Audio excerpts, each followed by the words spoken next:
સજ્જાઈ તરીકે આને બોલાય છે.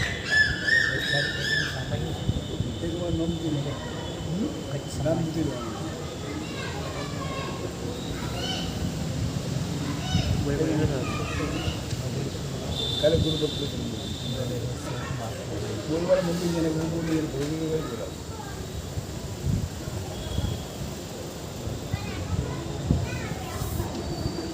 આ સૂત્રમાં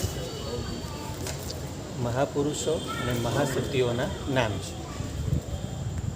એમાં 53 મહાપુરુષોના નામ છે અને 47 મહાસિદ્ધિઓના નામ છે. એટલે ટોટલ મહાપુરુષોના કેટલા નામ છે? મહાપુરુષોના 53 અને મહાસિદ્ધિઓ 47, ટોટલ 100. હા, તમે ચેક કરી લેજો, કાલે મને જવાબ આપજો. આ તમને પ્રશ્ન જ પૂછી લઉં છું. તમને ઘરે જઈને ઘરે જઈને ગણ લેજો. જી ભગવાન.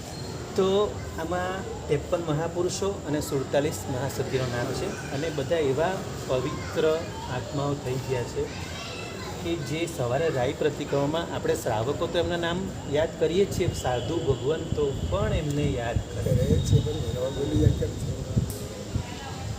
રાઈ પ્રતિક્રમા આ સૂત્ર ખાસ મૂકવામાં આવેલું છે. બરાબર? તો આ સૂત્રમાં આમ તો બધી ગાથાઓ છે, પણ ગાથામાં બધા નામ જ છે. નામ જ ભરેસર એટલે ભરત ચક્રવર્તી.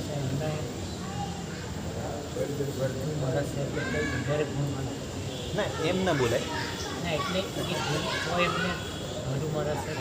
આવું ના બોલાય. સાધુ ભગવાન છઠ્ઠે ગુણસ્થાન સાંભળો. સાધુ ભગવાન છઠ્ઠે ગુણસ્થાન કે છે. અને આમાં બધા જ સાધુ ભગવંતોના નામ નથી. આમાં અમુક સાધુ ભગવાનના નામ બી છે, અમુક એવા મહાપુરુષોના નામ છે. પણ જેઓ સંકિત પામેલા છે અને ઉત્તમ પ્રકારે જીવન જીવી અને આપણે બધાને ઉત્તમ આદર્શ પૂરું પાડીને ગયા છે, માટે એમને સજ્જાઈ તરીકે લીધું. એમાં સૌથી પહેલાં ભરત ચક્રવર્તી, તો એમને ક્ષાયિક સંકિત છે. અને સ્ત્રીઓમાં સુલસા પહેલું, તો સુલસાને પણ ક્ષાયિક સંકિત છે, માટે એમના પહેલાં નામ લીધા છે. સુલસા ચંદનબાળા. હા, તીર્થંકર નામકરણ છે.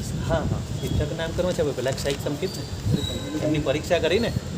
કોણે ભરેલી પરીક્ષા? સુલસાની. અંબળ શ્રાવક, અંબળ પ્રતિવ્રાજક. તો અંબળ પરિવ્રાજકે પરીક્ષા કરેલી સુલસાની. એટલે જો આમાં પુરુષોમાં પહેલું ભરેસર નામ લીધું. બરાબર? જો આમ તો બીજા બધા તો બાહુબલી તો દીક્ષા લીધેલી એમના કરતાં પહેલાં લીધેલી, પણ બાહુબલી નામ પછી લીધું. ભરતે દીક્ષા નથી લીધી, બેઠા બેઠા કેવળ જ્ઞાન થયું છે અને પછી દીક્ષા લીધી છે.